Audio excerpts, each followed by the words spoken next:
Thank you, Mr. Lowenthal. With that, we'll move on to Representative Van Drew. And thank you for holding today's hearings on the Coast Guard's 2023 budget.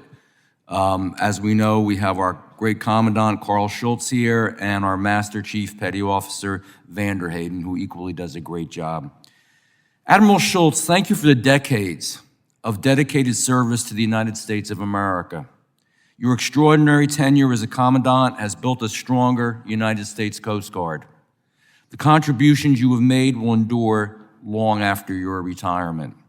I want to thank you for attending my community's Coast Guard Ball last week. It was an honor hosting you at such a momentous occasion for the Cape May County's Coast Guard community.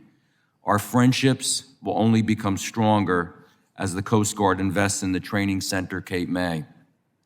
In the Don Young Coast Guard Authorization Act of 2022, this committee authorized $120 million for phases 1 and 2 of the U.S. Coast Guard's Training Center Cape May Barracks recapitalization.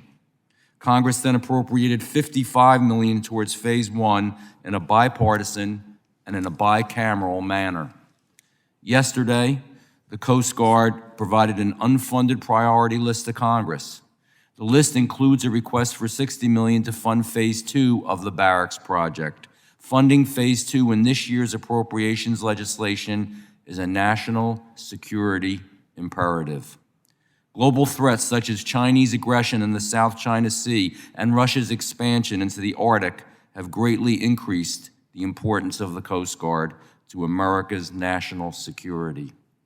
Only the Coast Guard has the tools to encounter China and Russia's gray zone strategy.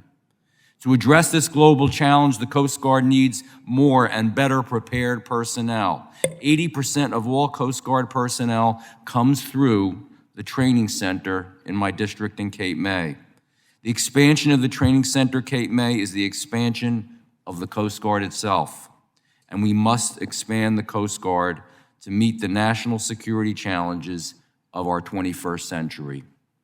The Training Center project will also provide more opportunities for women to serve, just as Admiral Linda Fagan has been nominated to be the new Commandant. We should provide women the opportunity to serve their country in this, our Coast Guard. The Training Center current infrastructure can only accommodate 30% female recruits. The proposed recapitalization will accommodate 50% female recruits. The barracks recapitalization must move forward to expand opportunities for women in the Coast Guard, and I look forward to working with Admiral Fagan to fully deliver on the Training Center Cape May project and give more women the chance to serve their country. The Training Center Cape May Barracks recapitalization project is crucial to the future of the Coast Guard and the United States. We've got to get this project done. When the training center was last being renovated, a funding lapse resulted in an incomplete project. This cannot happen again. We must ensure this project is fully funded and fully delivered.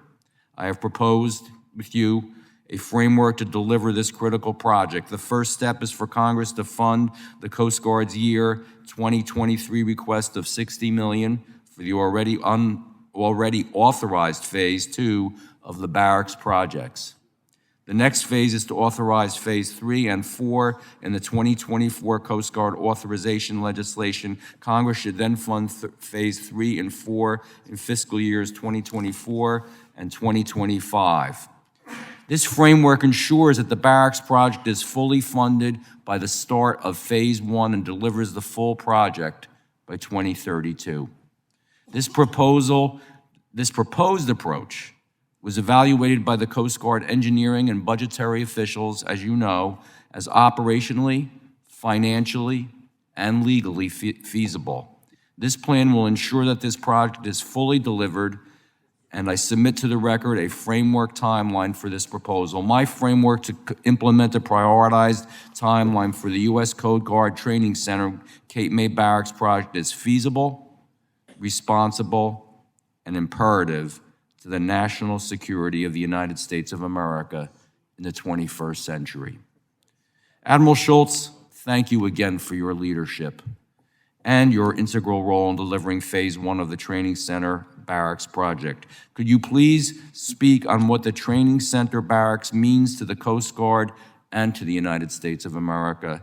And secondly, I yield the remainder of my time for you to speak freely on your time of your great service as Commandant of the United States Coast Guard. Excuse me, Just once, start by saying, I'm sorry. Mr. Van Drew, you're out of time. I'll let the witness answer your question briefly, and then we'll move on. Yes, sir. I would just say thank you for the support of the training center.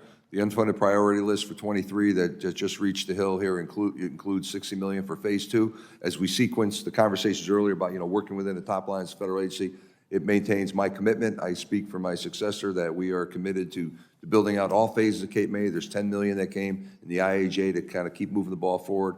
And to your last question, I'll speak for myself, the Master Chief. It's been the privilege of our lifetimes to serve in these leadership positions, and we appreciate the support of this committee as we try to make the Coast Guard a little bit better each and every day. Thank you. Thank you for your service. Thank you, Mr. Van Drew. We'll now move